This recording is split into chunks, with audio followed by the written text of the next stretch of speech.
संतश्रेष्ठ जगद्गुरू तुकाराम महाराज यांचा देहू नगरीमधून पालखी प्रस्थान सोहळा सुरू आहे। एकीकडे पावसाला उधाण आले आहे तर दुसरीकडे वारकऱ्यांच्या भक्तीला उधाण आलेलं आपण पाहू शकतोय की जगद्गुरू संत तुकाराम महाराज यांची पालखी सोहळा खरं तर मार्गस्थ झालेला आहे।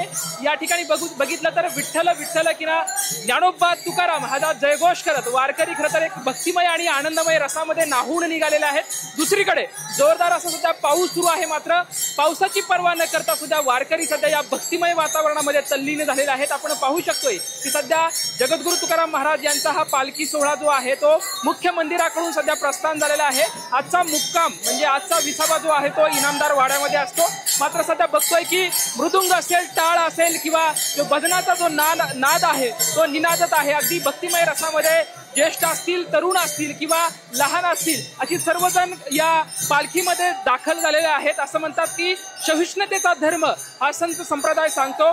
जात भेद सर्व विसरून खरं तर सर्व वारकरी जे असतात ते या पालखी सोहळ्यामध्ये सामील झालेले असतात आणि याची प्रचिती खरं तर पिढ्यान पिढ्या ही वारी सुरू आहे। 12व्या शतकापासून संत ज्ञानेश्वर माऊलींनी केलेली ही पालखी सोहळा खरं तर सुरू आहे। आज आपण पाहू शकतो की जवळपास इतक्या वर्षानंतर सुद्धा सर्व वारकरी कुठलंही आमंत्रण देत नसताना राज्याच्या कानाकोपऱ्यातून सारे वारकरी जे असतात ते या पालखी सोहळ्याच्या निमित्ताने एकत्रित येतात आणि काय शिकावं वारी करून, तर वारी करून शिस्त शिकावं। शिस्तीच्या पालन करत करत हे सर्व वारकरी दरमजल करत आपल्या लाडक्या विठुरायाच्या चरणी लीन होण्यासाठी, दर्शन घेण्यासाठी सर्व एकत्रित जात असतात। मला असं वाटतं की संसाराची बेडी तोडून ऊन वारा पाऊस याची कसलीही तमा न बाळगता हे सर्व वारकरी आपल्या विठुरायाच्या चरणी लीन होण्यासाठी या ठिकाणी दाखल होत असतात। खरं तर जो अहंकार आहे, जो मत्सर आहे, लोभ आहे हे सर्व दूर सारणारी म्हणजे ही वारी असते। माया, ममता, आस्था, प्रेम, जिव्हाळा या सर्व सद्भावना कुठे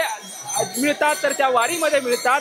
ही वारी ती अनुभवण्यासाठी, समाजाला समृद्ध करण्यासाठी महाराष्ट्राच्या संस्कृतीचं प्रतीक असलेली खरं तर ही वारी आहे आणि या वारीच्या निमित्तानं आपले सर्व दुःख बाजूला सारून, जात भेद सर्व बाजूला सारून हे सर्व वारकरी एकत्रित येत असतात। कारण की संतांच्या विचारामध्ये ती ताकद आहे। गिरगिरणारे शब्द असतात, बिरबिरणारे शब्द असतात, परंतु आपलंसं करण्याची जी ताकद या अभंगामध्ये आहे आणि हेच अभंग आजही या सर्व वारकऱ्यांच्या नसानसामध्ये भिनलेले आहेत आणि तेच आज वारकऱ्यांचे अभंग, आज जे संतांनी सांगितलेले अभंग वारकऱ्यांच्या मुखामध्ये येत आहेत। खरं तर जगण्याचं तत्वज्ञान वारकऱ्यांनी आज या संतांच्या अभंगवाणीच्या माध्यमातून मिळत आहे। आपण पाहू शकतोय की खरं तर मुख्य या पावसामध्ये सुद्धा हा सोहळा अगदी रम्य दिम्य अशा पद्धतीने आहे।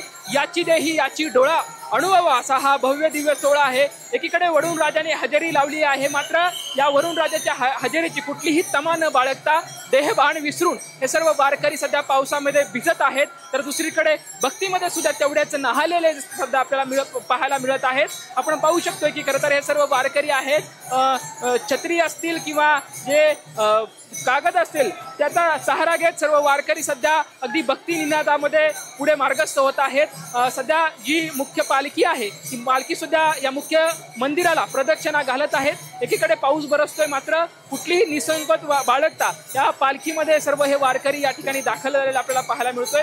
तर जगद्गुरू ज्ञानेश्वर माऊली असतील त्या माऊलींनी या वारकरी संप्रदायाचा पाया रचला आणि तुका कळस झाला। मला असं वाटतंय की या संत माऊलींचे जे विचार आहेत आजही वारकऱ्यांच्या ग्रामीण भागात बघितलं किंवा शहरामध्ये बघितलं तर आज वारकऱ्यांचे जे विचार आहेत ते माणसाचं आयुष्य समृद्ध करत असतात आणि ही समृद्धाची परंपरा आजही वारकऱ्यांनी जपलेली आहे। मला असं वाटतंय की ही पिढ्यानपिढ्या सांगलेली ही संस्कृती आहे।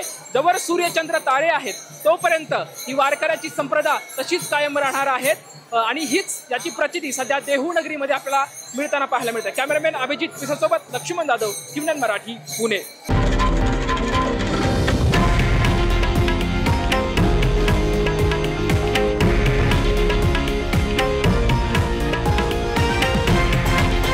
हे आहे देशातील नंबर 1 न्यूज नेटवर्क आणि आपण पाहत आहात TV9 मराठी, एकमेव।